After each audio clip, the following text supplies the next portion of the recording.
Hola a todos y bienvenidos a un nuevo episodio de este podcast, el podcast de Carlos Alcázar. En el día de hoy os traigo un episodio en el que vamos a hablar sobre el oro. Ya hemos hablado en varias ocasiones, tanto en el podcast como en el canal de YouTube, acerca del oro, de inversión en oro y metales preciosos, oro y plata, también de empresas que se dedican al sector minero de oro, diferentes situaciones en las que invertir en oro puede ser bueno, cómo puede ser una lucha contra la inflación, etcétera, etcétera. En el día de hoy os traigo otro episodio en el que vamos a hablar de nuevo sobre este metal, sobre el oro, pero en este caso vamos a hacerlo de una forma un poco diferente. Vamos a hacerlo más desde un punto de vista histórico y no tanto como información práctica para invertir, sino más como una información que a mí me despertó bastante curiosidad cuando aprendí sobre ello y que creo que puede ser interesante para muchas personas. En concreto, vamos a hablar sobre algo que puede ser que haya mucha gente que no lo sepa, y es el hecho de cuando la tenencia, la posesión de oro era ilegal en Estados Unidos. Probablemente haya mucha gente que esté sorprendida al escuchar esto, pero así fue hace pues casi unos 100 años y durante bastante tiempo se mantuvo. Entonces, vamos a hablar sobre esta historia y vamos a ver qué sucedió para que tener oro fuera ilegal en Estados Unidos. Todo esto sucedió tras la Gran Depresión y fue en concreto el presidente Franklin Roosevelt en 1933, cuando fue elegido en Estados Unidos. Se dedicó claramente, una de sus mayores promesas era el poner fin, el luchar contra la Gran Depresión que sucedió en el final de la década de 1920, en torno al año 1929. Fue claramente cuando se desplomó bastante todo el sistema financiero del país. Y, como digo, uno de los principales objetivos de Franklin Roosevelt como presidente en 1933 fue el luchar contra la Gran Depresión, lo cual había elevado bastante la tasa de desempleo a un nivel superior al 25% y había pues destrozado la economía. Roosevelt prometió recortar los gastos y los impuestos para equilibrar el déficit durante su campaña presidencial. Hizo todo lo contrario al final mientras estaba en el cargo, algo bastante común por parte de los políticos, decir que van a hacer una cosa y hacer otra, pero bueno, esto no es nada nuevo. El gobierno de Roosevelt invirtió mucho más para impulsar la demanda del mercado y para generar empleo. Para pagar el aumento de todos estos gastos, acabó aumentando los impuestos, recortó programas del gobierno esenciales. Al final, pues como digo, un político más mintiendo, nada nuevo. Todo esto tenía la intención de impulsar la economía mientras seguía apoyando a los estadounidenses que lo estaban pasando mal, con el fin de ir, sacando al país de esta situación, de esta crisis económica llevada a cabo por el colapso del mercado de valores, del mercado de la bolsa en 1929.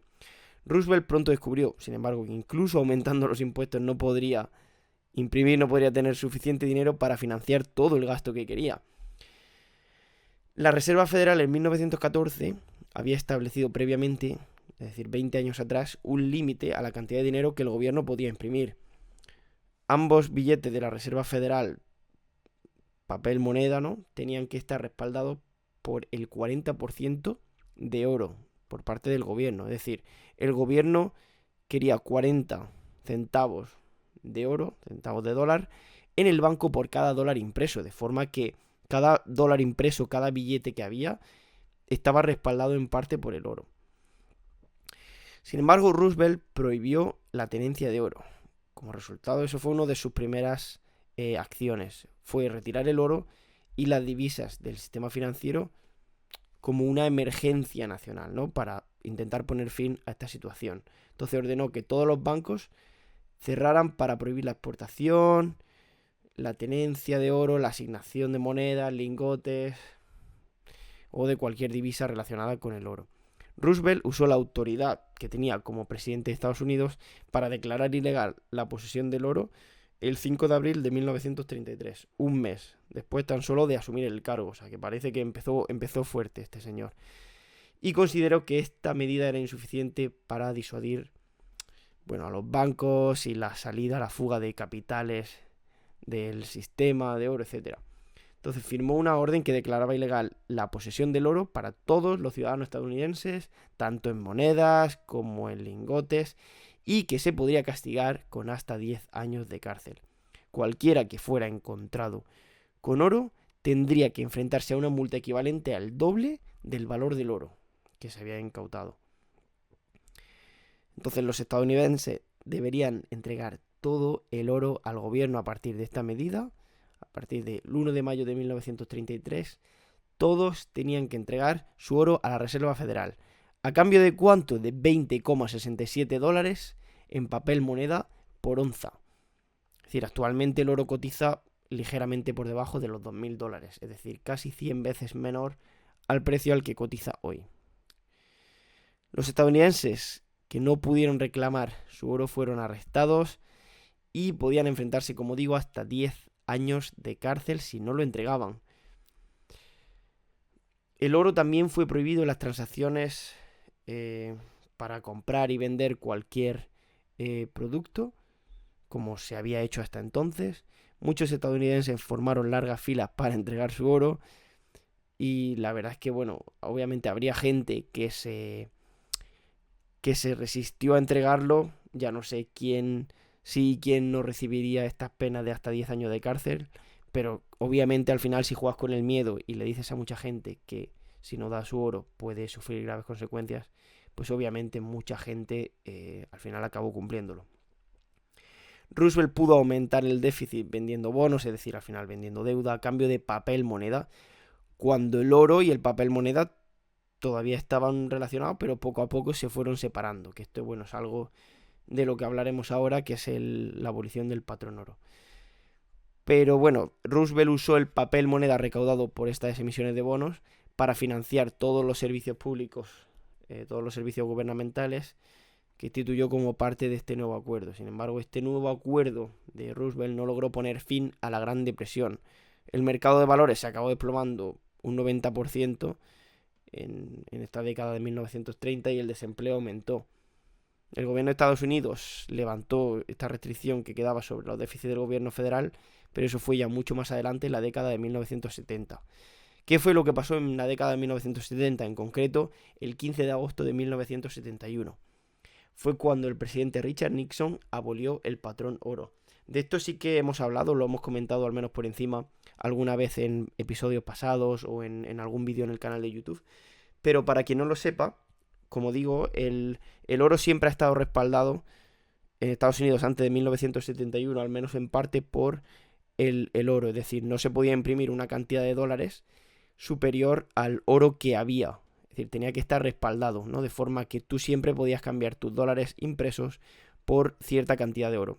Esto acabó por completo en el año 1971, cuando el presidente de Estados Unidos, Richard Nixon, pronunció un discurso, ¿no?, en el que declaró esta eliminación de lo que se conocía como el patrón oro, de lo cual despegaba, por así decirlo, el oro del dólar. Esto permitía que el dólar pues fácilmente fuera impreso por la Reserva Federal, por el Banco Central de Estados Unidos. Y como resultado de este cambio, pues al final sí consiguieron reducir déficit, consiguieron financiar todo ese gasto, pero al final a costa de aumentar déficits, como hemos visto, bueno, también en los últimos años, que cada vez va aumentando, y no solo en Estados Unidos, sino en prácticamente todos los países del mundo. En España, por ejemplo, lo hemos visto también, porque al final la moneda fiat, el dinero fiduciario, el que imprimen los gobiernos, pues hace ya tiempo que dejó de estar respaldado por oro y los bancos centrales al final acaban imprimiendo. Por eso ahora mismo tenemos estas situaciones de inflación que en el último año han llegado a doble dígito por culpa en concreto de esta emisión monetaria desmedida.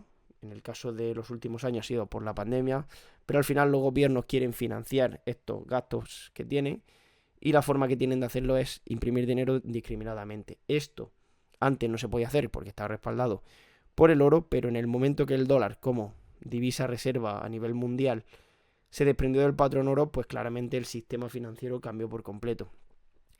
En cuanto a la prohibición de comprar oro que habíamos hablado antes, esta no se derogó hasta el año 1974, cuando el presidente en aquel momento, Gerald Ford, fue el que lo hizo. Firmó una ley en la que permitió la posesión de oro y al final legalizó el uso de, contratos sobre oro, etcétera. Sin embargo, no se pudo restablecer este patrón oro que unos años antes había cambiado el presidente Richard Nixon en el año 1971, que despegaba que el dólar estadounidense y el oro, es decir, ya no tenían que estar respaldados los dólares por el oro. Que ha sucedido obviamente desde hace 100 años, en el momento que la Reserva Federal empieza a cambiar sus políticas y cada vez ser más permisivo a la hora de imprimir dinero y no estar respaldado este dinero por oro, pues obviamente el poder adquisitivo del dólar ha ido cayendo mucho y al final el dólar cada vez nos permite comprar muchas menos cosas. Quien dice dólar dice euro, dice libra o dice cualquier otra divisa. Pero el dólar al final como divisa reserva a nivel mundial, pues lo que ha hecho Estados Unidos es obviamente ir exportando su inflación también, porque ellos producen muchísimos dólares y al final como es la moneda de cambio a nivel internacional, pues claramente esa inflación la sufre todo el mundo. Esto no quita que el resto de bancos centrales estén aplicando políticas similares que también son, bueno, a corto plazo pueden solucionar problemas, pero como se dice en el refrán, pan para hoy y hambre para mañana, ¿no? Como hemos visto muy claramente los últimos 2 años con el tema del COVID, cuando se imprimió dinero que a corto plazo sí parecía que estaba muy bien, pero ahora pues vemos como los precios de todo suben por encima del 10% anual. Entonces, bueno, al final Estados Unidos sigue teniendo, al igual que muchísimos países, déficit presupuestarios de miles y miles y miles y miles de millones de dólares o de euros, pero principalmente al final se mide todo en dólares a nivel mundial. Y el poder adquisitivo tanto del dólar como del euro, como de la libra, como de cualquier otra divisa, pues ha ido bajando. Esto no es nuevo para nadie, o sea, la gente puede pensar lo que compraba hace 5, 10, 15 o 20 años con un euro, por ejemplo, y lo que puede comprar ahora. Claramente puedes comprar muchísimo menos. Entonces, al final, imprimir más moneda pues tiene el riesgo muy real de causar una alta inflación, que es lo que hemos visto. Erosiona esto el poder adquisitivo de los ciudadanos y pone en peligro pues los ahorros de todas las personas que al final están trabajando, intentan ahorrar un poquito de dinero, pero este dinero cada vez vale menos. Por eso es tan importante el poder de la inversión del que hablamos muchas veces en el canal de YouTube o en el podcast. En definitiva, el comentario, el tema del cual hemos hablado durante mucho tiempo. La importancia de la inversión, la importancia de cuidar de las finanzas y la importancia de tener el control, de tomar el control, las riendas de tu situación financiera. Así que esto ha sido todo por hoy. Espero que os haya gustado este episodio. Ha sido un poco más un episodio enfocado en la historia del oro y cómo se hizo ilegal la tenencia de oro en Estados Unidos. Y espero que os haya gustado este episodio un poco diferente. Si os ha gustado, hacedmelo saber. Ya sabéis, podéis encontrarme en diferentes redes sociales, en Twitter, Carlos_Alcázar_H, en Instagram, Alcázar Financial y en mi canal de YouTube, Carlos Alcázar. Nos vemos en el próximo episodio y gracias por estar ahí un día más. Hasta la próxima. Adiós.